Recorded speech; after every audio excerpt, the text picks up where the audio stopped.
दोस्तों, समाचार पत्रों में तो बहुत सारी खबर आती है, लेकिन हम आपके लिए केवल वही सवाल उठाते हैं, वही खबर उठाते हैं जो आपकी परीक्षा के लिए ज़रूरी है। तो आज के ताज़ा करंट अफेयर के सवाल आपके सामने हैं। चलिए एक एक करके देखते हैं। पहला सवाल आपकी स्क्रीन पर है। जम्मू और कश्मीर में भारतीय सेना ने कौन सा इन्फेंट्री दिवस मनाया है? सही जवाब 74वां इन्फेंट्री दिवस मनाया है।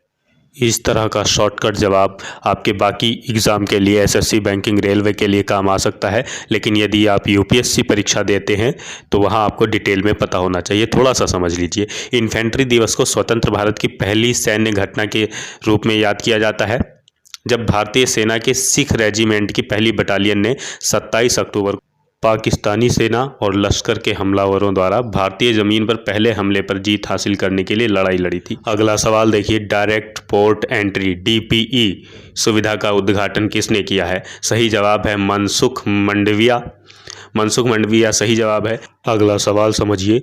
बोलीविया के राष्ट्रपति के चुनाव में किसने जीत हासिल की है? सही जवाब है लुइस एर्से। दोस्तों, ये सवाल यूपीएससी की परीक्षा में पूछा जा सकता है।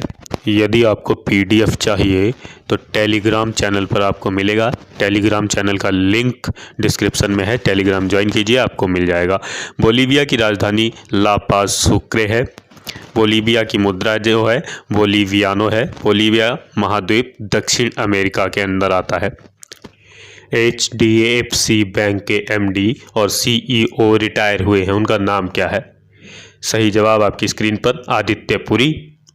थोड़ा सा HDFC बैंक के बारे में जान लीजिए जो परीक्षा में पूछे जा सकते हैं। शशिधर जगदीशन को HDFC बैंक के नए मुख्य कार्यकारी और प्रबंध निदेशक के रूप में नियुक्त किया गया है, जो 27 अक्टूबर 2020 से प्रभावी होंगे। हाल ही में RBI ने किस पर रोक लगाई है? नई ब्याज दर पर, FD पर, नई योजना पर या QR कोड शुरू करने पर? सही उत्तर है QR कोड शुरू करने पर। यह कौन सा QR कोड है? ये वही QR कोड है जिससे आप पेमेंट करते हैं अपने मोबाइल के ज़रिए। गूगल पे, फ़ोन पे, भीम, ये जितनी एप्लीकेशन आप चलाते हैं वही है। इसको अब नया कोई QR कोड नहीं लाया जा सकता। वर्तमान में 2 इंटरऑपरेबल QR कोड चल रहे हैं, UPI QR और दूसरा भारत QR। इसके अलावा आप कोई भी QR कोड नहीं चलेगा। इस पर RBI ने रोक लगा दी है। अगला सवाल।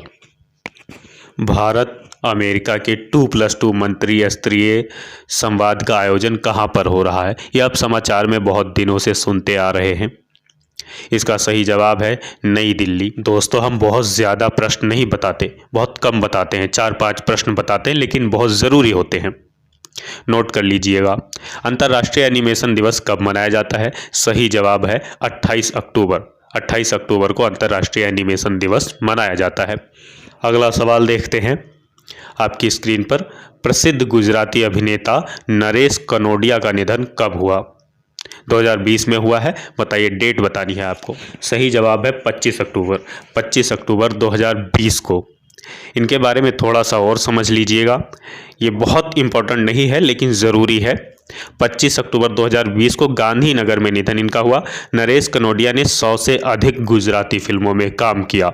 बाद में वह राजनीति में शामिल हुए और 2002 और 2007 के मध्य करजन निर्वाचन क्षेत्र से भाजपा विधायक के रूप में चुने गए। आपको बता दें, ये एसएससी, बैंकिंग, रेलवे किसी में भी पूछा जा सकता है, लेकिन यदि आप यूपीएससी सिविल सर्विस परीक्षा की तैयारी कर रहे हैं तो उसमें आने की संभावना कम है, लेकिन इंटरव्यू में ये पूछा जा सकता है। यदि कोई गुजरात पृष्ठभूमि से संबंधित होगा तो उससे पूछने की संभावना बहुत ज़्यादा बढ़ जाती है, इसलिए थोड़ा डिटेल रखें। इंटरव्यू में जिस भी पृष्ठभूमि से आप होते हैं उससे जुड़े सवाल पूछे ही जाते हैं, तो अपनी पृष्ठभूमि की, जहाँ के आप हैं वहाँ की संपूर्ण नॉलेज, राजनीतिक, सांस्कृतिक, भौगोलिक नॉलेज, यानी कि वहाँ नेता कौन है, सांसद कौन है, कौन से वहाँ के त्यौहार मशहूर है, क्या खान पान मशहूर होता है और भौगोलिक सीमा क्या है, यानी आपके क्षेत्र से जुड़ी लगभग बहुत सी जानकारियाँ आपसे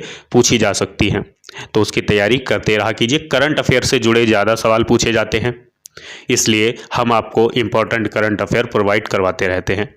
तो सीखते रहें, जानते रहें और जुड़े रहें IAS करंट अफेयर्स के साथ। धन्यवाद।